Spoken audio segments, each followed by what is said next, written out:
the fatted pitch shot must be one of the most frustrating shots for a golfer. I think a lot of it stems from the expectation of the shot. You know, from this position on the green, we want to fly the ball nice and softly onto the putting surface, land it close, roll it up and tap in for a nice par. But the reality of a fat shot is we line ourselves up, everything's looking lovely, we lean back, dunge the club into the ground, we take a nice big divot, but unfortunately the ball only goes 10 feet. And that's a fat shot. Now, in itself there, it might feel like hitting the ground was the fault, hitting the ground to aggressively produce the fat shot. And in a way that is correct, but I'd also want to be mindful of someone that's fatting the golf ball.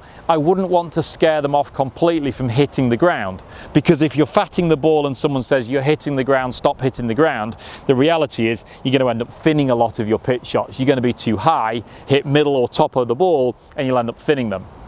So the fat shot itself, although very, very destructive, it might not necessarily be the fault, the fact that you're hitting the ground too much. It's more the fault of where you're hitting the ground. And you could see on that first shot, I've hit the ground behind the golf ball. I've hit too much turf too far back.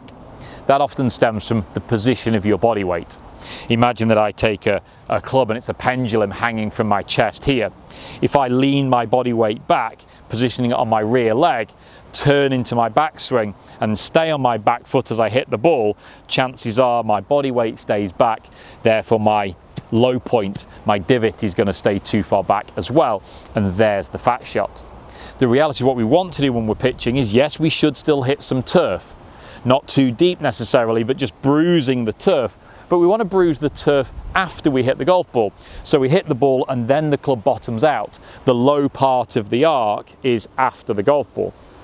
And to create a low part beyond the ball, we want to create body weight beyond the ball, center of mass beyond the ball. So from this position here, if I lean onto my lead leg, my left side is a right-handed golfer, turn and stay on my lead leg and turn through, my pendulum is now after the golf ball. My body weight is after the golf ball.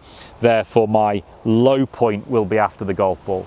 And that should then encourage the golfer who's previously fatted the ball that hitting the ground is fine. We can extend our arms out, we can take a bit of a divot, we can hit a little bit of turf as long as our body weight is on the lead side. So we get the sensation more that we're hitting down on the ball. We're not trying to hit up on the ball, we're not trying to lift and scoop. We hit down, ball, turf, ball flies off, and then the divot follows it. Instead of leaning back and scooping, get your body weight more to the lead side at the setup, turn onto the lead leg, let those hands follow through nice and high, and see how you can improve your fat shots with that technique.